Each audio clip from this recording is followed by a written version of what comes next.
talk about friendships as a believer in Christ. I'm going to be real with y'all. A lot of the dynamics of a lot of my friendships have changed, and I'm going to just be real because I know that a lot of us experience this. Since I started following Christ, I spent a lot of time praying over my circle. I spent a lot of time asking God to keep me around people that seek after Him.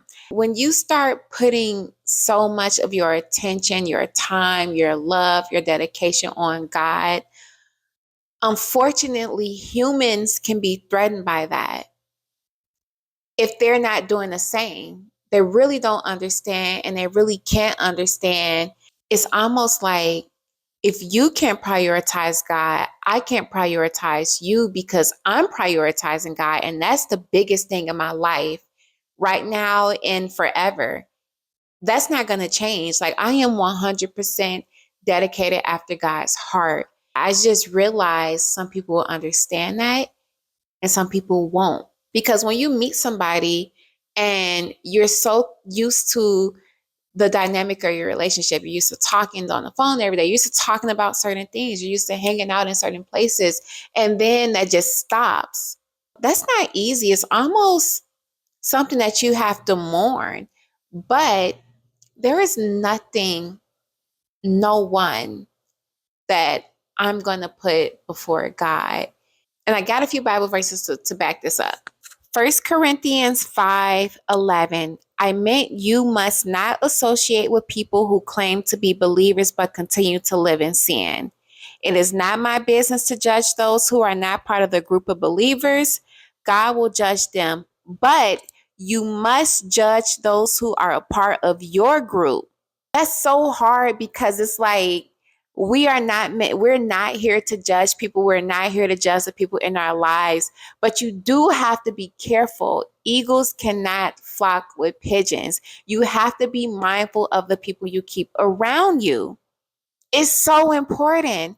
Not everybody is going to understand that, but it's so important. You have to be equally yoked with your friends. 2 Corinthians 6:15. What does a believer have in common with an unbeliever? Fast forward to verse 17, separate yourselves from them. Chapter 7, verse 1. Our respect for God should make us try to be completely holy in the way that we live. And I got one more Bible verse for y'all. This is the one that stuck out to me. 1 Peter 4 talks about change lives. In verse 3, the Bible reads, you were always getting drunk, having wild parties, and doing shameful things in your worship of idols. Now those friends think it is strange that you no longer join them in all of the wild and wasteful things they do. And so they say bad things about you. When you change in Christ, everything has to change. Everything has to change. The Bible consistently talks about us crucifying our flesh, crucifying the worldly desires, reprioritizing our lives, reprioritizing our priorities, what we consider important, what we seek after, the fruit that we produce. Like, it is a lot that we must change when we are walking with Christ. And yes, friendships is one of them. The Bible also says, if you try to help somebody and pull them to Christ, give them a chance. And then if they don't want to change or move forward, then dust your sandals off. That is what Jesus told his followers. So my advice to anybody that is having friendships and feeling like you're in this stuck place because you're trying to turn to God, but not everybody that you associate yourself with is in that same position as you, don't just give up on your friends. Pray for them. Try to get them to get with Christ. But if they don't, you have to let a lot of certain people go. And honestly, it's probably going to happen much naturally because you realize that you guys are just in two different places. But just remember that this is biblical.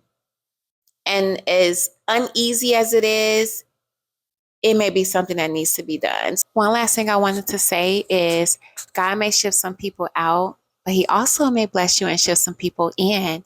And just remember, a father always knows what's best for his child. Love y'all. See you in the next video.